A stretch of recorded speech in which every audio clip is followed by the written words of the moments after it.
इसे हम पढ़ रहे हैं 16 को, क्योंकि हम थोड़ा सा दीपावली मनाने में ज़्यादा व्यस्त हो गए और आप भी व्यस्त होंगे तो मैंने बनाया भी नहीं। ठीक है, तो उत्तर प्रदेश बेसिक शिक्षा परिषद संचालित परिषदीय विद्यालय में पंजिकाओं का डिजिटलाइजेशन के संबंध में आदेश आया हुआ है। ये केवल कितने जिलों के लिए है? लखनऊ, हरदोई, लखीमपुर खीरी, रायबरेली, सीतापुर, उन्नाव, श्रावस्ती। उसके बाद जो है सुनने में आया 1 दिसंबर से जो शुरू हो जाएगा सब जगह। ठीक है, तो ये बड़ा लंबा तगड़ा जो है आदेश हुआ है। तो देखिए क्या क्या है। उपस्थिति पंजिका, प्रवेश पंजिका, कक्षा और छात्र उपस्थिति, एमडीएम पंजिका, संवेदी निःशुल्क सामग्री, स्टॉक पंजिका, आय व्यय चेक इशू पंजिका, बैठक पंजिका, निरीक्षण पंजिका, पत्रव्यवहार पंजिका, बाल गणना पंजिका, पुस्तकालय। ठीक है, ये सारी चीज़ें हैं। पंजिकाओं का सरलीकरण और टेक्नोलॉजी आधारित डिजिटलाइजेशन माध्यम से किए जाने हेतु प्रेरणा पोर्टल पर डिजिटल रजिस्टर के नाम से नया मॉड्यूल विकसित किया गया है। वर्तमान में प्रयुक्त की जा रही भौतिक पंजिकाओं के अनुरूप ही पंजिकाओं का डिजिटल प्रारूप तैयार किया गया है। उक्त अनुसार समस्त प्रविष्टियां डिजिटल प्लेटफॉर्म पर अंकित की जाएंगी। तत्क्रम में विद्यालय स्तर पर वहत की जाने वाली 12 डिजिटल पंजिकाओं का विवरण ये इस तरह है। तो डिजिटल उपस्थिति पंजिका में विद्यालय में कार्य समस्त अध्यापकों कार्मिकों द्वारा प्रतिदिन अपनी उपस्थिति विद्यालय आगमन प्रस्थान का समय अंकित किया जाएगा। ठीक, विद्यालय द्वारा परिषदीय विद्यालय में किए गए इतने दिए गए विभाग द्वारा टैबलेट उपलब्ध कराए जाने तक का पंजिका समस्त अध्यापकों कार्मिकों द्वारा प्रेरणा पोर्टल दर्ज कराए गए अपने मोबाइल नंबर से अपनी उपस्थिति प्रतिदिन अंकित की जाएगी। तदुपरांत प्रधानाध्यापक द्वारा उपस्थिति प्रमाणित की जाएगी। तो अगर इसके कंटेस्ट में मुझे कुछ कहना हो, मतलब अभी एक मैम मिली थी मुझे तो कह रही थी कि जब अटेंडेंस लॉक करते समय मामला बिल्कुल वो हो जाता है, नहीं हो पाती है। ठीक है, तो ये कैसे होगा? खैर ये हमारी समस्या नहीं है, कुछ किया होगा। अच्छा चलिए आगे बढ़ते हैं। तो इसमें ये जो इम्पोर्टेंट चीज़ है जिससे टीचर डरे हैं, ये अध्यापकों द्वारा विद्यालय में प्रवेश प्रस्थान के समय निम्नलिखित विवरण उपस्थिति नियमानुरूप अंकित होंगे। 1 अप्रैल से 30 अप्रैल तक आगमन होगा 7:45 से 8 बजे तक, प्रस्थान 2:15 से 2:30 बजे तक। दिनांक 1 अक्टूबर से 31 मार्च तक का आगमन होगा 8:45 से 9 बजे तक, प्रस्थान होगा 3:15 से 3:30 तक। मोबाइल टैबलेट को जियो फेसिंग के माध्यम से पहचाना जाएगा। पोर्टल पर उपस्थित दर्ज करते समय अध्यापकों को विद्यालय परिसर में उपस्थित रहना अनिवार्य होगा। विद्यालय में कार्य समस्त शिक्षकों स्टाफ की उपस्थिति का ऑनलाइन प्रमाणीकरण प्रधानाध्यापक द्वारा किया जाएगा। ठीक, अब प्रवेश पंजिका की भी बात कर लेते हैं।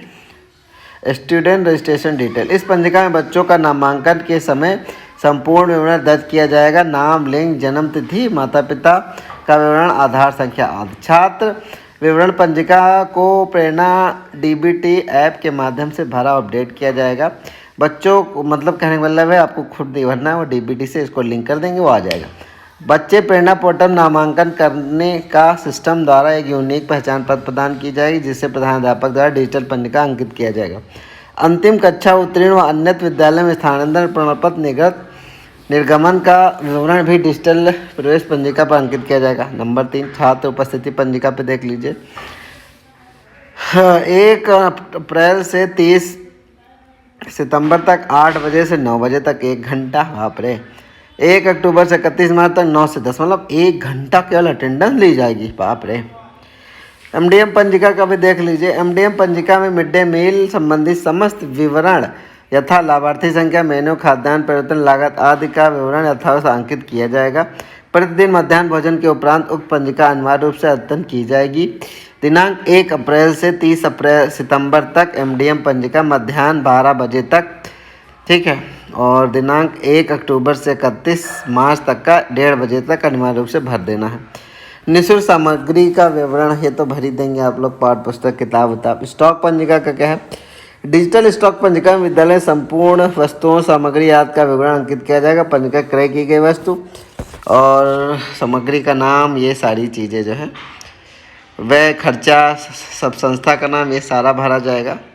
फिर आ जाते हैं आय व्यय चेक इशू वाला भी आएगा। बैठक पंजिका में क्या होगा देखते हैं। उक्त पंजिका में विद्यालय में गठित विभिन्न समितियों, विद्यालय प्रबंधन समिति, शिक्षा का विभाग संघ, माता माँ समूह, एजेंडा, कार्यरत, फोटोग्राफ्स, उपस्थित सदस्यों का विवरण अंकित किया जाएगा।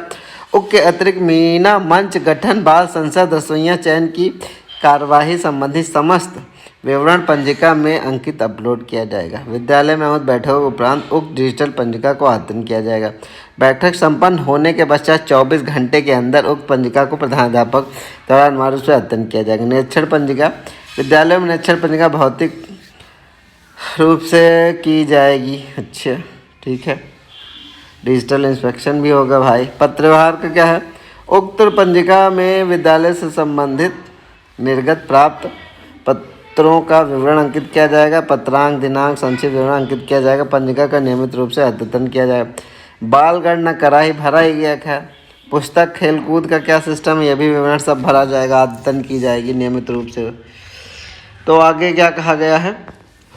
उक्त समस्त पंजिकाएं पायलट आधार पर उपयुक्त उल्लेखित 7 जनपदों के समस्त परिषदीय प्राथमिक, उच्च प्राथमिक, कंपोजिट, कस्तूरबा बालिका विद्यालयों में 20 नवंबर 2023 से भौतिक और डिजिटल दोनों के रूप में आवर्तन की जाएंगे। राज्य परियोजना कार्यालय उक्त जनपदों के खंड शिक्षा अधिकारियों, SRG, ARP, जिला समन्वयक प्रशिक्षण MIS को डिजिटल पंजिकाओं के प्रयोग में संबंध ऑनलाइन के माध्यम प्रशिक्षण भी प्रदान किया जाएगा। वाह। अतः निर्देशित किया जाता है उपयुक्त निर्देशानुसार प्राथमिकता के आधार पर कार्यवाही सुनिश्चित करें तथा समस्त संबंधित को अपने स्तर से ससमय निर्देशित करते हुए नियमित रूप से अनुसरण करें। ये है विजय किरण आनंद सर का साइन। चलिए, खैर, जब कोई चीज़ लागू होती है, अच्छी चीज़ें या ख़राब चीज़ें या फिर क्या साइड इफ़ेक्ट होते हैं हमें पता चल ही जाएगा।